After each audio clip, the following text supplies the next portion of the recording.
Amir Khan joins us, as he ever does on a Friday, from Leeds this morning. Morning, Amir. Good morning. Morning. Thank you for having me. It's been quite a week, hasn't it, when it comes to everything COVID-related? I mean, obviously, we've got the good news of the vaccine, which we've been celebrating this week. We're still waiting for the details about who's going to get it first and how that process will work. Yesterday, we were sort of talking about it was supposed to be care home residents that were going to be getting it first. Was that going to work logistically? The Guardian today saying NHS staff no longer top priority to receive coronavirus vaccines, and it will be care homes first in line. So what are you hearing about who's kind of top of the list and how this whole process of rolling out the vaccine is going to work? Yeah, morning. So it has been confusing in terms of the messaging around who's getting it first. People in care homes and care home workers were always the top of the list. NHS staff were just below them. What the question is all about, really, is whether we can get the vaccine out to these care home residents, because it has to be kept at -70 degrees. Can it be transported?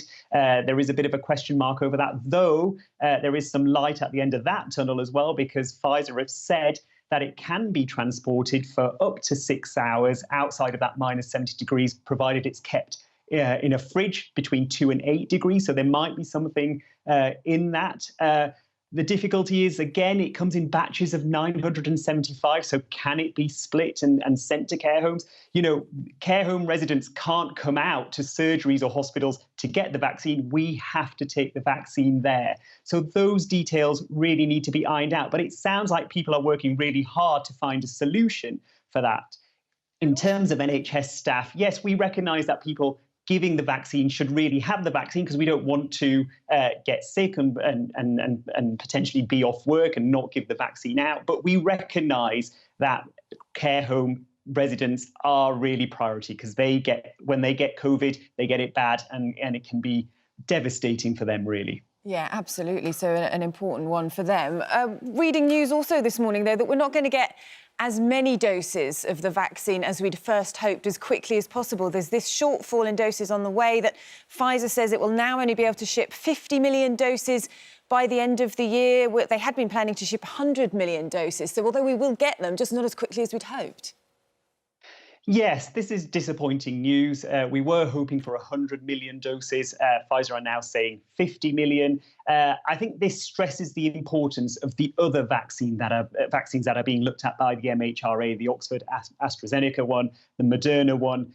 We can't put all our eggs in one basket. And so we're hoping for some good news before Christmas, particularly around the Oxford AstraZeneca vaccine, which can be transported to care homes and given there quite easily. So fingers crossed we get some good news before Christmas on that one. Let's dwell on a bit of good news, which we found out, which is the fact that positive cases have dropped by 28% in England, the test and trace figures showing. It seems like, Amir, we're catching the lag now that we had when we first went back into the second lockdown. Yes, it does suggest that figures have dropped in terms of positive cases. We've got to stress that deaths are up, and unfortunately, we've hit that unfortunate milestone of 60,000 deaths of people who have had coronavirus within 28 days of dying.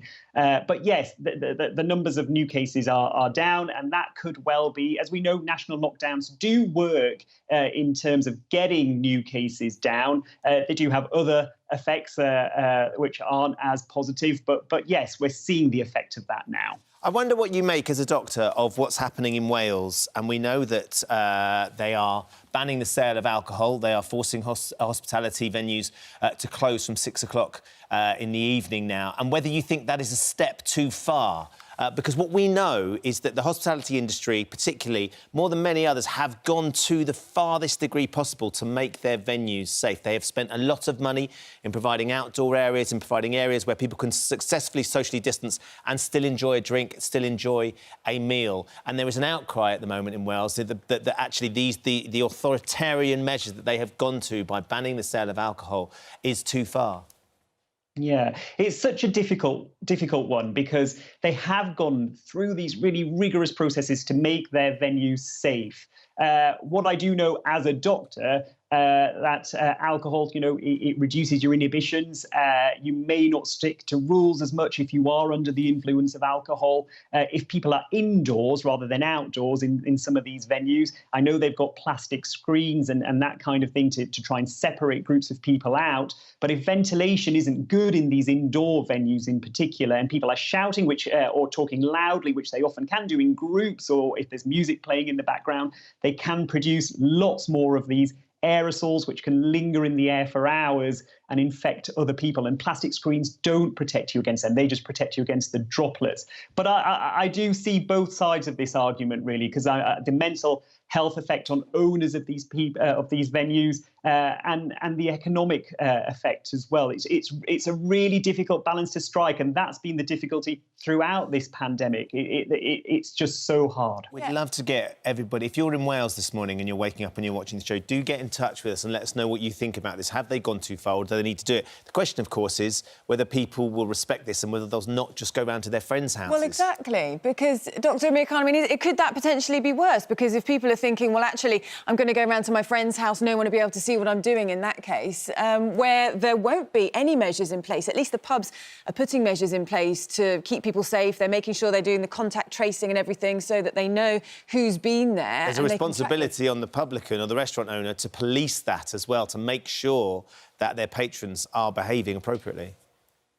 Yeah, no, it's definitely worse if people go round to their friends' houses because, again, they'll probably be closer together. Windows won't be open because it's cold, even though they should be. But this is where it comes down to each individual's moral responsibility to their fellow neighbours, human beings. And really, if the law says or the government have said you shouldn't do something, really, you're doing it not just for your own benefit, for everyone else's as well. So it shouldn't be just a case of, well, the pub's closed, I'll go round to my mate's house. It's a case of the pub's closed for a reason, and I shouldn't be interacting with people outside of my household for a reason. Yeah, well, we'll be talking to the Welsh Health Minister, Vaughan Gething, about that later on, so more to come on that one.